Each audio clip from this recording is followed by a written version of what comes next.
Hello दोस्तों, welcome back to my channel. और आज मैं जिस मूवी को एक्सप्लेन करने वाली हूँ उसका नाम है द क्लॉक। ये एक साइकोलॉजिकल हॉरर थ्रिलर मूवी है और मूवी हाल ही में रिलीज हुई है और ऑडियंस ने भी इसे काफी ज्यादा पसंद किया है। ये मूवी प्रेगनेंसी हॉरर से रिलेटेड है और अगर इसकी रेटिंग्स की बात करें तो इसकी IMDb रेटिंग 5.1 आउट ऑफ 10 है और रॉटन टोमेटोज पर ये मूवी 79% फ्रेश है। तो बढ़ते हैं अपने मूवी एक्सप्लेनेशन की ओर।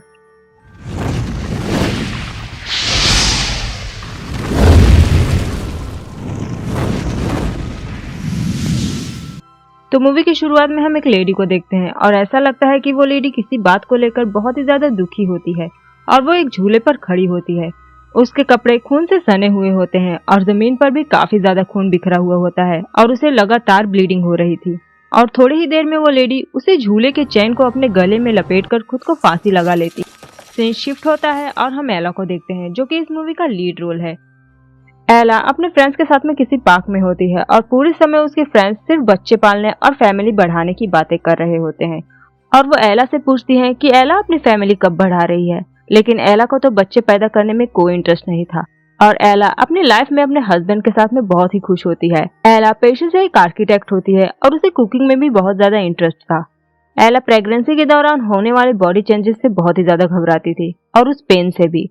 एला अपने फ्रेंड्स के साथ में कंफर्टेबल फील नहीं किया करती थी क्योंकि समाज उन औरतों के कैरेक्टर पर उंगली उठाती है जिनके पास बच्चे नहीं होते। और नेक्स्ट सीन में हम एला को एक गायनेकोलॉजिस्ट के पास में देखते हैं जो कि नॉर्मल चेकअप के लिए गई हुई होती है जिसे एला के हस्बैंड ने रिकमेंड किया हुआ होता है। और वो एला से सवाल करती है क्या उसे बच्चे चाहिए। तब एला कहती है कि शायद वो इसके लिए तैयार नहीं है और कभी उसका मन भी नहीं करता। और वो डॉक्टर उससे कहती है कि शायद ये एक जेनेटिक प्रॉब्लम है और हर किसी का एक बायोलॉजिकल क्लॉक होता है और शायद उसका बायोलॉजिकल क्लॉक टूट चुका है और ये फिक्स भी किया जा सकता है। और उससे पहले तो एला की जिंदगी बिल्कुल ठीक ठाक चल रही थी लेकिन तभी से एला की जिंदगी बदल जाती है उस डॉक्टर की बातों को सुनने के बाद। नेक्स्ट सीन में हम एला को देखते हैं जो कि अपनी फोटो मैगजीन पे छपने की वजह से बहुत ही ज्यादा खुश होती है और ये बात वो सोशल मीडिया पे शेयर करती है। लेकिन उसके बाकी के फ्रेंड्स और उसकी उम्र के साथी सिर्फ बच्चा करने की खुशी को शेयर कर रहे होते हैं और एला ये सब कुछ देखकर बहुत ही उदास हो जाती है और वो सोचने लगती है कि क्या बच्चे पैदा करना इतना इम्पोर्टेंट है। शाम को एला किचन में होती है और वो अपने फादर के लिए कुछ बना रही होती है और हम एला के हस्बैंड एडन को एला के फादर के साथ में देखते हैं जो कि एला के फादर को ढेर सारा पेन गिफ्ट करता है। और वहाँ पर भी एला के फादर बच्चों के होने की इम्पोर्टेंस के बारे में ही बातें कर रहे होते हैं कि उन्हें बिग फैमिली पसंद है और ये उनके एंसेस्टर्स की देन है। और एला के फादर एला को कोसते हैं कि एला के डिसीजन की वजह से उनका सर सोसाइटी में झुका हुआ है और एला अपने फादर की ये सारी बातें सुनकर बहुत ही ज्यादा उदास हो जाती है और एला गुस्से में डाइनिंग टेबल छोड़कर चली जाती है। और रात में एला और एडन जब एक साथ होते हैं तब एला एडन की बातें सुनकर शॉक्ड रह जाती है कि अब उसे भी बच्चे चाहिए। तब एला एडन से कहती है कि वो 38 साल की हो चुकी है और अब वो माँ बनने के लायक नहीं है क्योंकि उसकी उम्र ज्यादा हो चुकी है। एडन एला से नाराज हो जाता है कि एला उसकी बात समझ नहीं रही। एला एडन के पास से चली जाती है और अपने काम में जुट जाती है। तभी उसे उस गायनेकोलॉजिस्ट का नंबर मिलता है जिसने उससे कहा था कि एला का बायोलॉजिकल क्लॉक टूट चुका है और वो फिक्स भी किया जा सकता है मेडिकेशन और थेरेपी के हेल्प से और ये सिर्फ एक हार्मोनल प्रॉब्लम है और मेडिकेशन के बाद से उसकी सोच बिल्कुल बदल सी जाएगी। एला दूसरे ही दिन एडन को गुड बाय बोलकर घर से निकल जाती है कार से और वो एडन से बताती है कि वो किसी प्रोजेक्ट के सिलसिले में बाहर जा रही है और वो एडन से इसके बारे में कुछ भी नहीं बताती। और हमें ये पता चलता है कि एला ने अपनी आर्किटेक्चर प्रोजेक्ट को भी छोड़ दिया है और हम एला को बैग वगैरह लेकर जाते हुए देखते हैं क्योंकि एला ने डॉक्टर वेबर के क्लिनिक के ट्रायल में भाग लेने के लिए डिसाइड किया था। और वहाँ पर जो औरतें फिजिकली डैमेज होती है उन्हें सही मेडिकेशन देकर प्रेगनेंसी के लायक बनाया जाता है और शायद एला की ट्रायल हफ्तों तक चलेगी। और वहाँ पर वो डॉक्टर एलिजाबेथ सिमन से मिलती है जिसने वो थियरी इन्वेंट किया होता है और तभी से एला अपनी बायोलॉजिकल क्लॉक फिक्स करने की सफर को शुरू करती है। डॉक्टर एलिजाबेथ उसे भरोसा दिलाती है कि कुछ दवाइयों की मदद से उसका बच्चों के लिए मन बदल जाएगा और डॉक्टर एलिजाबेथ उसे कुछ दवाइयाँ देकर चली जाती है। शाम को एला जब खाना खाने के लिए जाती है तब वो वहाँ पर कुछ औरतों को देखती है जो कि बिल्कुल खामोश सी होती हैं और एला वहाँ पर बहुत ही ज्यादा बोर हो रही होती है और उसे वहाँ की सर्विस भी पसंद नहीं आ रही थी। एला चाइल्ड बर्थ की पेन से बहुत ही ज्यादा टेरिफाइड होती है। थेरेपी सेशंस के दौरान एला को ये समझ में आता है कि उसकी प्रॉब्लम की रूट उसकी फैमिली से रिलेटेड है, क्योंकि जब डॉक्टर एलिजाबेथ टेबल पर कुछ कार्ड्स रखती है तब एला को उसमें से कुछ चीजें निकलती हुई दिख, और शायद ये उन मेडिसिन की वजह से हो रहा था उसके साथ में। और उन्हीं कार्ड में से एला को एक लंबी सी औरत नजर आती है, एक स्पाइडर की फैमिली और उसके ग्रैंडफादर की एक क्लॉक, और वो सब उसे हैरान कर रही थी। और उसके बाद से ही वो बहुत ही ज्यादा हेलुसिनेट करने लगती है। और एला के ग्रैंडफादर के क्लॉक की टिक टिक जो कि उसे उसकी नाकामयाबी को याद दिलाती थी, और एला के लिए वो क्लॉक किसी कब्र से कम नहीं थी, क्योंकि वो उसे बचपन से देखती आ रही थी, जो कि उसके एंसेस्टर्स की हॉरिबल लाइफ को दर्शाता था वॉर के दौरान। एला एक ज्यूइश फैमिली से बिलोंग करती थी, जिसकी फैमिली वॉर सर्वाइवर थी, और उसकी ग्रैंडमदर तब यूनाइटेड स्टेट्स भाग आई थी और वहीं पर वो सेटल हो गई, और उन्होंने शादी कर ली और बच्चे पैदा करके अपनी पीढ़ी को भी आगे बढ़ाया। और एला उस पीढ़ी को वहीं पर खत्म करने का काम कर रही थी, बच्चे पैदा ना करके। और सेकंड कार्ड में स्पाइडर फैमिली का मतलब उसके जहन में था कि वॉर के दौरान उसकी फैमिली की लाशें जो कि एक के ऊपर एक गंजी हुई थी, उसके लिए यही दर्शाता है।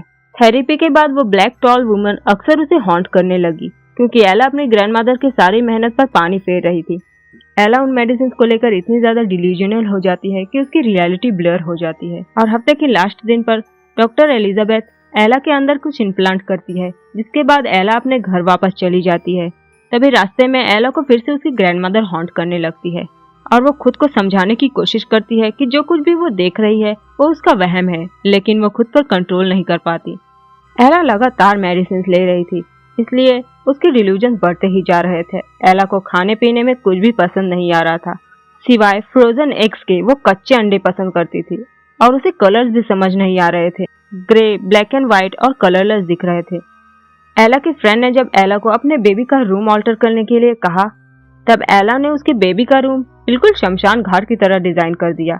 तब उसकी फ्रेंड हैरान हो जाती है एला के कारनामे से, और वो कहती है कि एला को क्या हो गया है। तब एला उसके बच्चे के पीछे पड़ जाती है और उसका पीछा ही नहीं छोड़ती, और एला बिल्कुल पागल सी हो जाती है।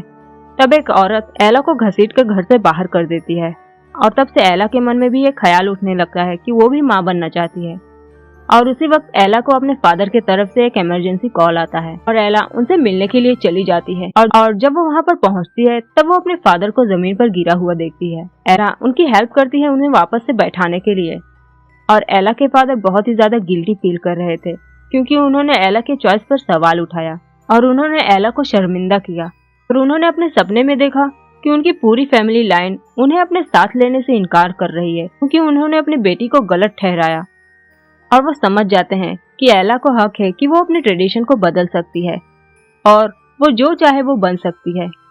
और ऐसा करके वो खुद की एक नई कहानी लिख रही थी, जिसमें प्यार और खुशियां होगी।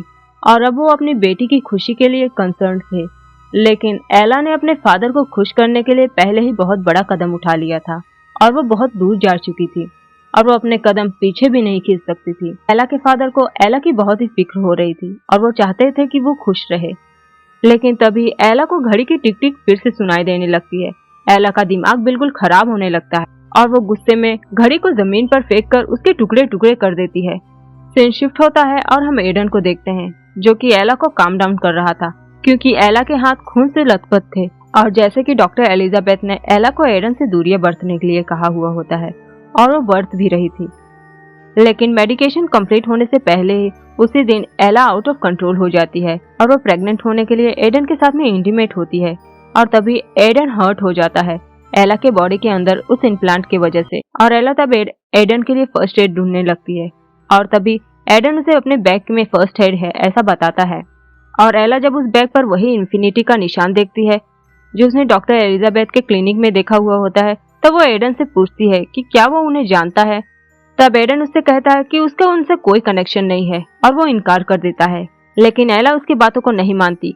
तब एडन एला को समझाने की कोशिश करता है कि उसने डॉक्टर एलिजाबेथ के सक्सेसफुल रिसर्च के बारे में सुना हुआ था, और उसे लगता था कि वो एला की प्रॉब्लम को फिक्स कर सकती है, और साथ ही में उसकी ब्रेस्ट कैंसर के डर को भी, क्योंकि एला की मदर जब एला की उम्र की थी तब उन्हें ब्रेस्ट कैंसर हो चुका था, और इस वजह से एला भी बहुत ही ज्यादा डरती थी कि कहीं वो भी उसकी शिकार न हो जाए।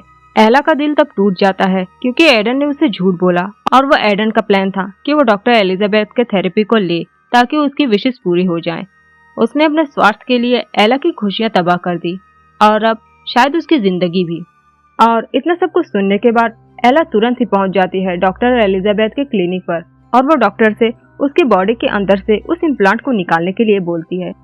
तब डॉक्टर एलिजाबेथ उसे बताती है कि वो इम्प्लांटेशन परमानेंट है और अगर उसे निकालने की कोशिश की गई तो एला की बॉडी डैमेज हो जाएगी, उसकी जान भी जा सकती है और वो उसे निकालने से इनकार कर देती है।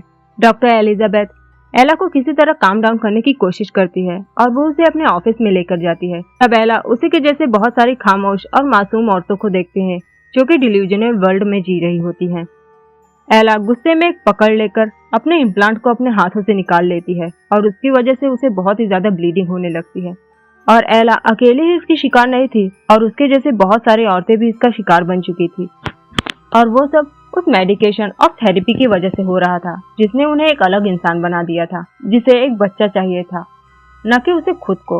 और एला उस मेडिकेशन के बाद खुद की पसंद और टेस्ट भी भूल चुकी थी और वो एक ऐसी औरत बन चुकी थी जो सोसाइटी की पसंद थी। लेकिन जैसे ही एला गुस्से में आकर एक पकड़ लेकर अपने इम्प्लांट को अपने हाथों से निकाल लेती है, वैसे ही उसकी डल बेरंग दुनिया वापस से कलरफुल होने लगती है। क्योंकि जब एला को अपने हस्बैंड की सच्चाई पता चली तब उसने उस डल बेरंग दुनिया में जीने से इनकार कर दिया और जब उसने अपने इम्प्लांट को अपने अंदर से निकाला उसकी दुनिया फिर से कलरफुल हो गई और उसके बाद सब कुछ बैक टू नॉर्मल दिखने लगा। और तभी क्लिनिक के बाहर पुलिस आकर पहुंच जाती है, लेकिन एला वहां से भागने में कामयाब हो जाती है और एला तब समझ नहीं पाती कि पुलिस उसका पीछा क्यों कर रही है।